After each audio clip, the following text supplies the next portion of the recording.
Meet Yowato. You are now Yowato. Luckily for you, you're the child of some very important nobles in Aztec society, which is important because nobles are the only people who are allowed to become priests. If you were born a llama farmer or something, sorry, try again. Anyway, back to Yowato. In the first 20 days of being born, a big ceremony is held where the parents take him to a Tona Leke, which is basically just a priest who sees your future through a religious calendar, and from the calendar, the priest chooses the house day sign for you. It's official. You are destined to be an Aztec priest. The stars have spoken. You will become the best priest this empire has ever seen.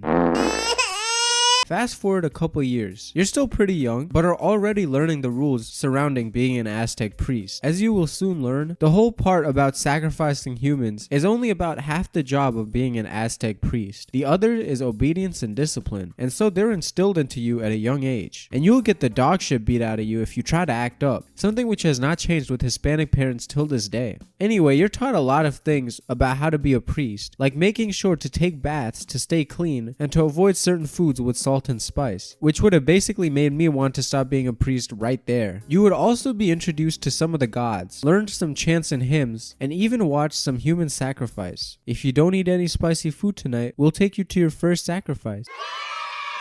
Aside from that though, you're just bumming around for now, which is fair, you're just a kid, but you should enjoy it while it lasts, because by the time you're 10, it will be time for the calmecac. By the time you are 10, it will be time to say bye to your parents and get ready for your life in the calmecac, a place which is basically the Harvard for Aztec priests. It's where the to-be priests would learn all their responsibilities and train for their future jobs. On the first day you move in, the head of the calmecac, Metzli is a very old priest and will be the teacher for you as well as all your peers, and he will lay down the ground rules for you. This is what your life is gonna look like. Wake up at dawn and take an ice bath. After that, you're gonna have to do a couple chants for the Aztec god Tezcatlipoca.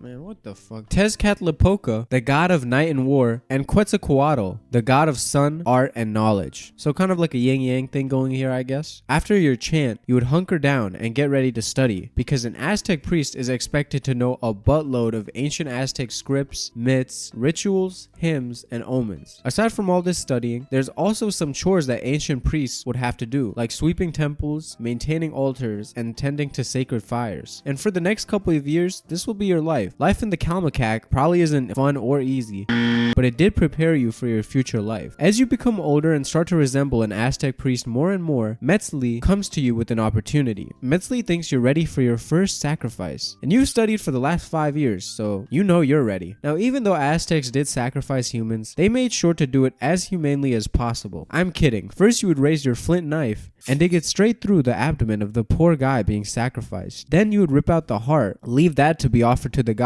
and the rest of the body would be thrown down, where warriors and nobles would eat the body. I mean, you gotta get protein for gain somewhere, right? The victim could be an enemy soldier who was being held captive, a volunteer who believed in reincarnation, or a child because one of the gods demanded tears of children. Anyway, as time passed, you would look more and more like an Aztec priest, until one day, you graduate and are ready to become a full-bodied Aztec priest. Templo Mayor. This is the Templo Mayor, quite literally the most important building in the entire Aztec world, because to them it sits in the center of the universe. And if you go up the steps of this temple, you'll see 2 shrines, one for Huitzilopochtli, the god of sun and war, and the other for Tlaloc, the god of rain and fertility. You guessed it, they require a lot of sacrificing. Huitzilopochtli, guys, it's harder than it looks, is the god of sun and war, and to keep him happy you gotta provide him with his daily heart sacrifice, while Tlaloc is the god of rain and fertility, and he also requires a sacrifice a day, but his was a daily child with tears sacrifice. Kind of ironic with her being the god of fertility and whatever. Anyway, given your noble familial prestige and determination in the calmecac, you have been placed into Templo Mayor, the most prestigious of all in the entire Aztec empire, and after a quick attire change, you are ready. But because you're only 16, you're still the youngest priest there. And just because you're now in the best temple in the entire Aztec empire does not mean your life gets any easier. In fact, it kind of gets more strict. Being the youngest in the temple, you are still tasked with a lot of menial jobs like cleaning up blood after sacrifices. But now, you have to live by the even more stricter rules of actual Aztec priests. First of all priests working on the Templo Mayor live right next to it, here. It's like a massive apartment for all priests, and just like like any house filled with all dudes, there is no furniture inside. This was not because of a lack of interior design or money, it's because of all the rules surrounding a priest's life. To be a proper vessel of God, there was supposed to be no comfort. That means no beds, no alcohol, no luxury food, and definitely no ladies.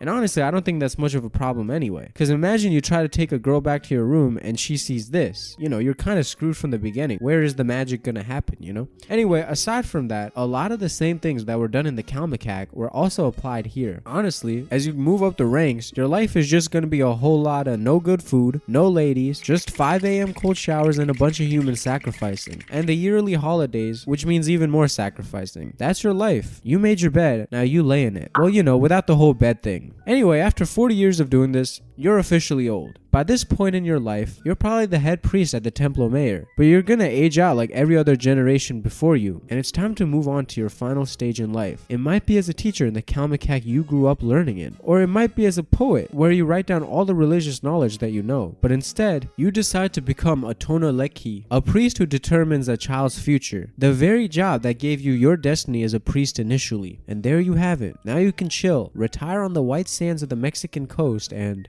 whoa, what's that in the distance? Oh my god, that's a pretty big ship. And whoa, why are all those people so white? Oh my god. Oh my god. Oh my god. Oh my god.